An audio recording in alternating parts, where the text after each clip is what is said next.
How's it going, guys? In Pog form here, bringing you another video. Today I have for you a deck profile for the blue Gogeta BR. This deck's a lot of fun.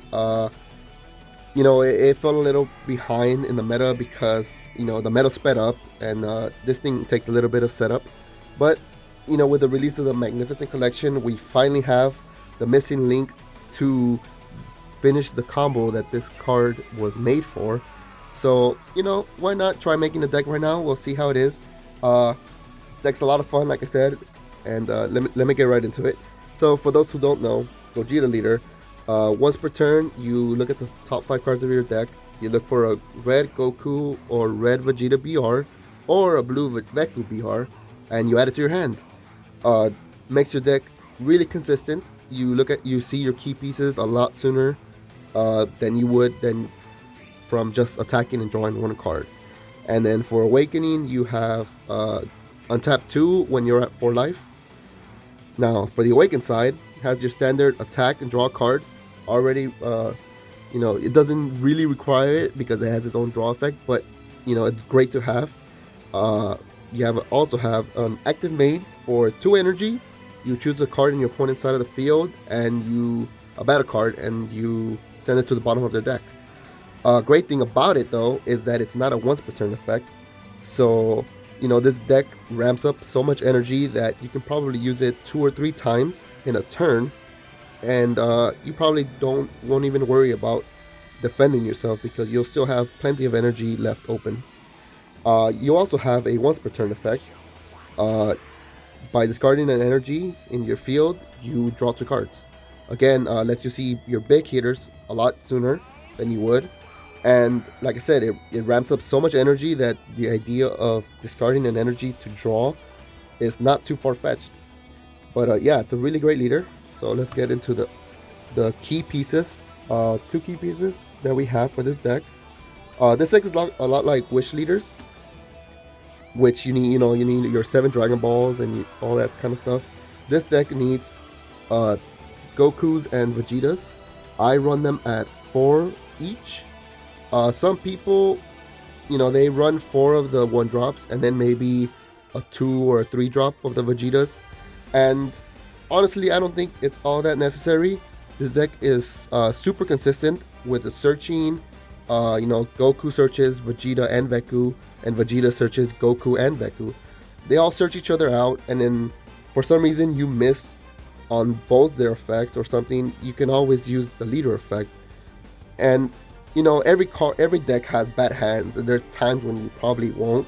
But this deck, it's all searching each other, so the chances of you seeing your pieces, 4 and 4 is enough. And the last key piece for this deck is Veku. Now Veku is super good. For 3 energy, you in Potara, you drop the Goku Vegeta to your drop area. You play him for 3 energy instead of the 5, and it has barrier blocker. What's so good about that is that this card needs to be KO'd. It can't be sent to the drop area by any means. It has to be KO'd. So with barrier, it makes it harder for them to get rid of it, by sending it back to your hand or by sending it to the drop area, because it'll make it easier for him to use the blocker ability, so it can get KO'd. So you have it on the board. Your opponent, a lot of people try to slow play you when they see it because they don't want to give you that energy. So eventually they have to kill it. There are a lot more answers now than there were back then to barrier, but eventually they'll probably attack you, and once they KO it, you have to add a Vegeta and Goku back to your hand, and as soon as you do, the top 2 cards of your deck go into your energy. So by the end of your turn 3, you'll be at 5 energy, and at the start of your 4th turn, you'll charge 1 and you'll be at 6 energy. And with 6 energy, you'll be able to play the 6 drop Gogeta that just came out in the Magnificent Collection. This card is really good. It, like I said, it's a missing piece we needed to be able to play the 10 drop. And what it does is for 6 energy, you can play him, or if you want, you can play him for 5 energy. As long as you have a Vegeta and a Goku in your drop area, you shuffle every copy of them into your deck, and you play them for 5 energy instead. Uh, but I don't think it's too bad just playing him for 6, because at the end of the turn that he's played, you charge the top 2 cards of your deck into your energy. So this is further ramp. So at the end of turn 4, uh, from 6 energy, you'll go to 8 energy, and you'll have energy open for defense. And yeah, this card is super good. What makes it extra good is that it has barrier, which will keep it, what increases the chances of staying on board for when you want to evolve into the 10 drop. This card is so good. You know, Bandai said, hey, here's a really good card, and then just said, hold on to it, because there's no way we could play it.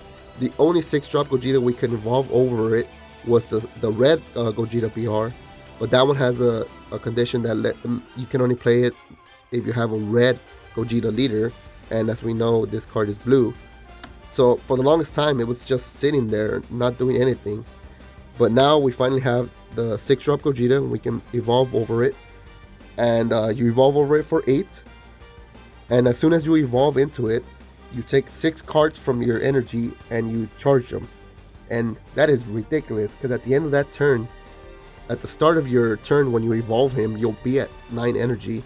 And then at the 6, and you're at 15 energy, which is bonkers, because this game has not been slow enough in any format to be able to charge 15. Maybe Beerus could have done it back then, but like at the beginning of the game, but ever since then, I don't think anybody's been close to getting that much. Not even Shenron can ramp that quickly. But yeah, 15 energy, and for 15 energy, once per turn, if you have 15 energy, you choose 4 cards in your opponent's life and send them to the bottom of their deck. And that is really, really good, because that's 4 cards in their life that they won't see. And you know, it's not too hard to get your opponent to 4 life. So if they are at 4 life, it's just over. I mean, they can't do anything to it. They can probably frost it, or maybe Champa, but I mean, no, Champa doesn't negate anything. Just Cold Bloodlust or Frost. That's about it. But you know, he has barrier. You know, it'll be hard to get rid of it.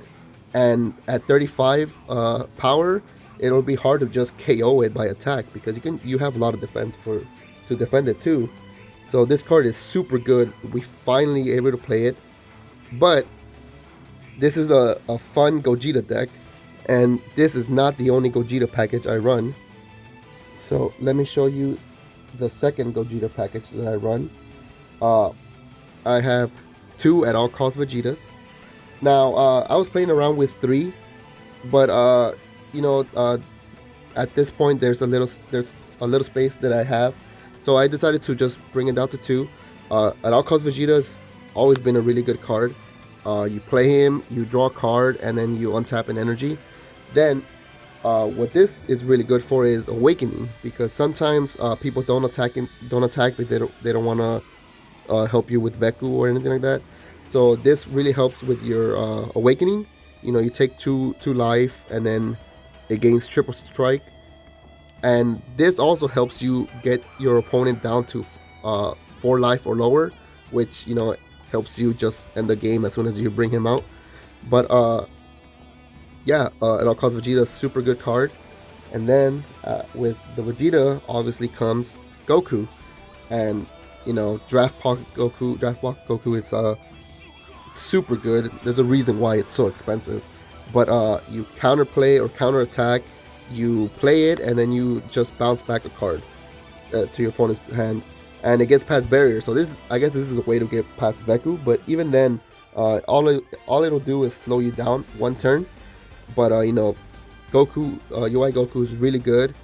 And why will we use these 2? Obviously to bring out the most annoying Gogeta. Gogeta Hero Revived, you know, it's most hated card right now. Surprising that it didn't get hit with the errata and ban list. But you run these at 2 because you don't necessarily, you know, Union Fusioning for 5 is super good, but the way this deck ramps up so much energy, you can just play him for his full 7, and it's not even an issue. you'll have plenty of blue energy, and then like I said, a lot of people don't try to attack into you, so you'll have plenty of life to bring this guy out, and then you just rip their hand, and it's just a really good card. I mean, what else can be said about this card? But yeah, that's the second Gogeta package that I run, and the last Gogeta run that I run, it's not a package because it already has its own. It's built into this one, but you run the red Gogeta 8-drop from, it's a really good card, and it synergizes so well with the deck because as soon as you evolve over him, and you could evolve over him from this Gogeta as well because it's a blue-red, so this card is also good for that. But as soon as you evolve into it, you take 2 cards from your opponent's life and send it to the drop area. So that's another way to get rid of opponent's life. But it synergizes so well with this deck because the condition for that effect to go off is that your opponent has to have no cards on their battlefield. And with this guy's effect, the active main, you can just start wiping off your opponent's board. And the good thing about it is that it doesn't require energy to evolve over. You just discard 2 cards, and you'll probably always have 2 red cards in your hand because you have Gokus and Vegetas in them. And it's a really good card. That's the third Gogeta that I run. It's a super fun deck to run, but Gogeta's not the only threat we have. We also have one more finisher, which is this World Martial Arts SCR.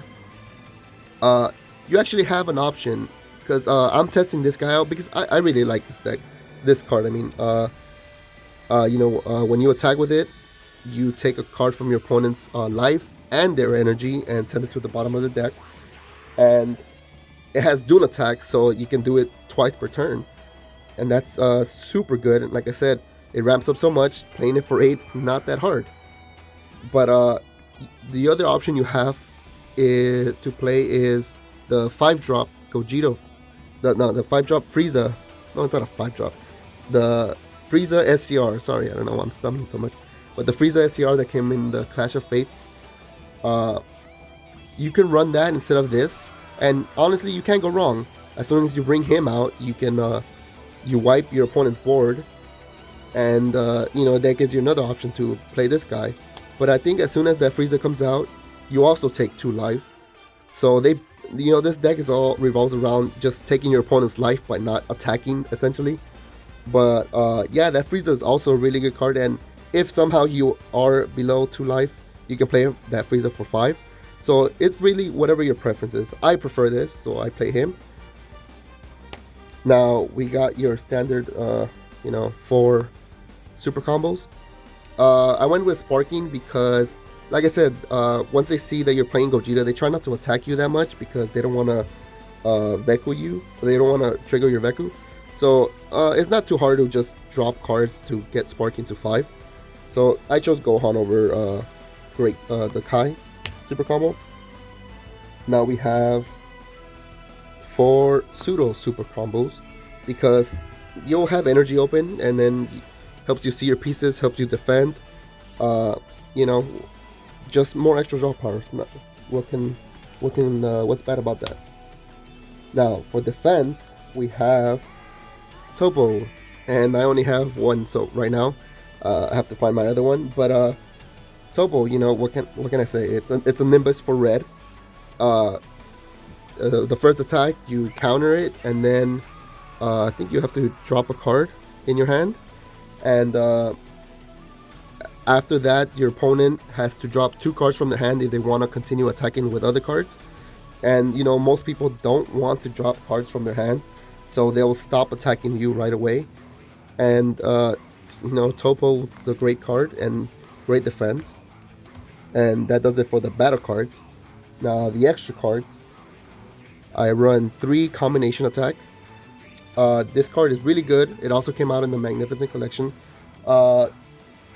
As you can activate it, then it's active battle, so you can activate it during either person's turn, and you choose 1 card in your opponent's side of the field that costs 5 or less, and you bounce it back to their hand, and then it lets you untap a red or blue energy.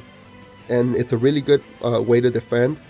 You can also play it offensively. I mean, during your turn, attack, and then use tap 2 energy and then send something back.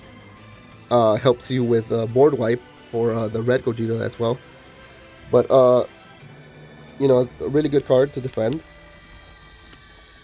Then for blue, you don't always have to run this card, but Sensubin is absolute staple for blue. And what can I say about Sensubin that hasn't been said? It helps for defense. It helps you tap energy or extend plays. And it is a little affected by the new cunning cards that are coming out in the next set. But you can always play around that somehow. You'll have cards in your drop area sometimes, but as long as you don't use it during your turn, it's not a bad deal. And then we have our negates, which are Dimension Magic. And like all the other cards that I just showed right now, what else can I say about it? It's the staple negate for blue decks. Absolutely great. And this one isn't affected by the cunning cards because you never use counter attacks during your turn.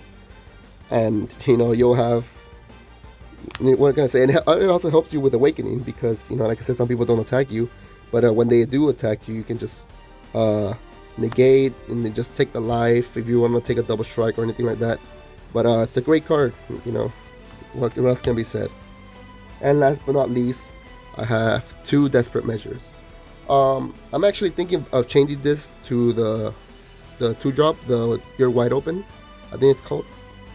Because like I said, you wrap up so much energy, you have so much energy open that you don't have to worry about just tapping 2. And You're Wide Open, I think, hits more than this does because this only does one or two drops. And it's a 1 cost, which is great, but I mean, like I said, the other one, I think it hits 4 or lower. So I'll probably end up changing this, but counterplay is because sometimes you don't want to see a card in your opponent's side of the field, and you want to stop them right before they try to make their plays. So these 2 counterplays, like I said, I'll probably switch them to You're Wide Open. But yeah, that's it, guys. That's my deck. It's really fun to play. Give it a try and let me know what you think. Thanks for watching, guys.